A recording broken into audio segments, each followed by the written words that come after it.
Bonjour à tous et bienvenue dans un second épisode d'Hashtag Paysage. À l'origine, la prochaine vidéo devait être un hashtag caillou. Mais avec le déconfinement, j'ai été très occupé par ma thèse. Alors comme en plus le prochain hashtag caillou requiert que j'échange avec des scientifiques d'une autre discipline, eh bien voilà. En attendant, un petit format pour ne pas complètement perdre le rythme. Cela dit, la vidéo d'aujourd'hui constituera aussi une forme d'introduction du prochain hashtag caillou, donc c'est un mal pour un bien.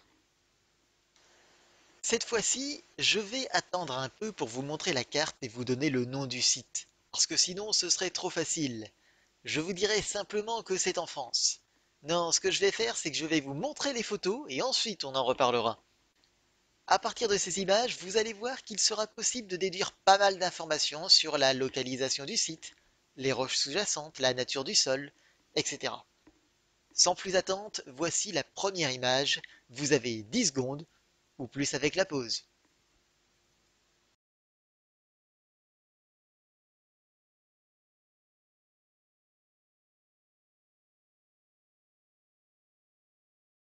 Stop! Vous avez terminé? Euh... Comment ça, la photo ne montre aucune roche, donc on n'a rien pu faire? Il n'a jamais été nécessaire de voir la roche pour faire des déductions géologiques. Bon, allez, on va reprendre ça. Donc, quelles plantes voyons-nous ici? Des bruyères et des ajoncs nains. C'est une végétation habituée aux environnements pauvres, secs et qui est capable de pousser dans des sols très peu évolués, issus des tout premiers stades de l'altération des roches-mères. La faible taille de la végétation, sa morphologie en tapis ou en coussin, marque souvent la présence d'un vent intense qui empêche les plantes de se développer en hauteur. En bref, c'est une lande et on peut déjà en tirer deux déductions géologiques. Le sol est pauvre et il est aussi très fin, ce qui fait que la roche-mère affleure probablement un peu plus loin. Allez, passons à la deuxième image et dézoomons un peu. Mais continuons d'observer les plantes. Sur cette image, vous remarquerez que le paysage est une pente marquée par une alternance de bruyères et de fougères. Comme cela se voit mal d'ici, je vous précise que ce sont des fougères aigles européennes. Qu'est-ce que cela nous indique? Je vous laisse quelques secondes pour voir par vous-même. Si vous voulez vous prendre au jeu, vous pouvez mettre la vidéo en pause et aller chercher des informations sur cette plante. Wikipédia est d'ailleurs en mesure de vous fournir toutes les informations dont vous avez besoin dans cet exercice.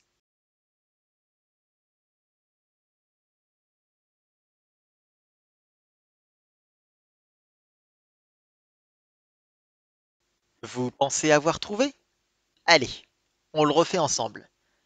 La fougère aigle européenne est une plante qui se contente de sols pauvres et acides. D'ailleurs, sa présence elle-même tend à acidifier le sol, ce qui est un moyen pour elle d'éliminer certaines concurrentes et d'assurer sa domination sur les sols qu'elle conquiert.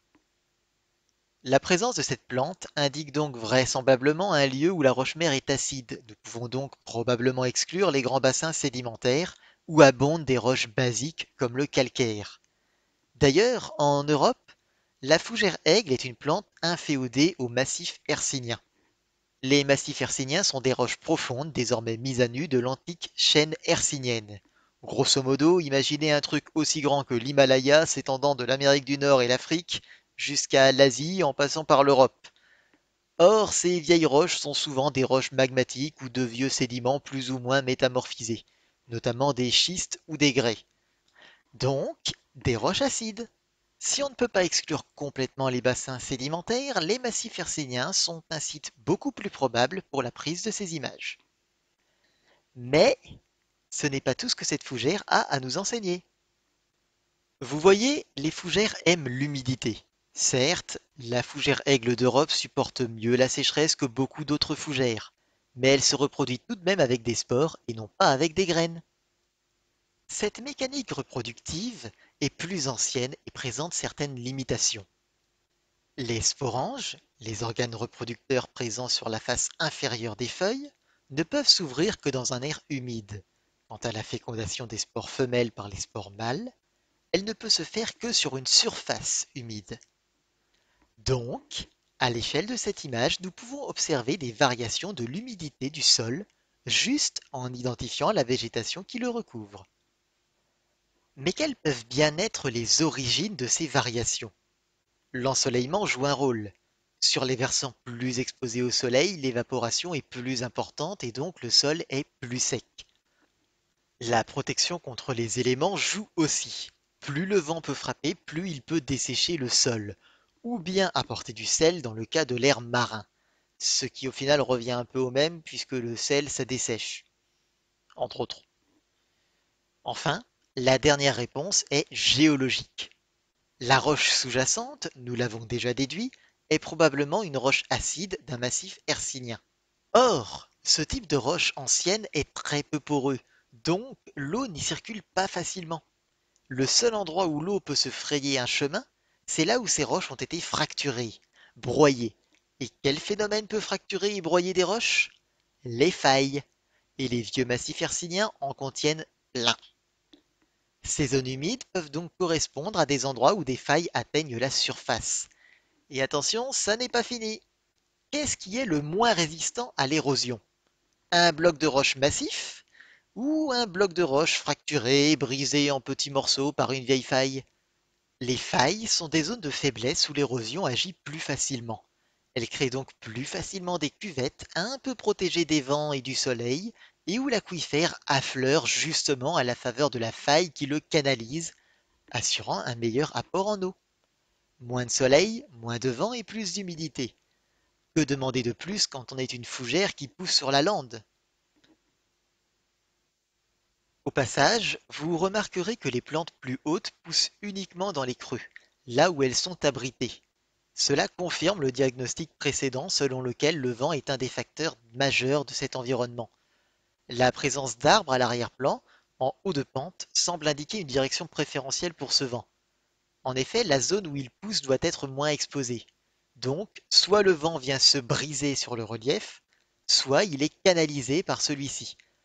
En revanche, on n'est pas dans le cas d'une lande causée par l'altitude, car si c'était le cas, les arbres seraient plus bas que la lande et non pas plus haut.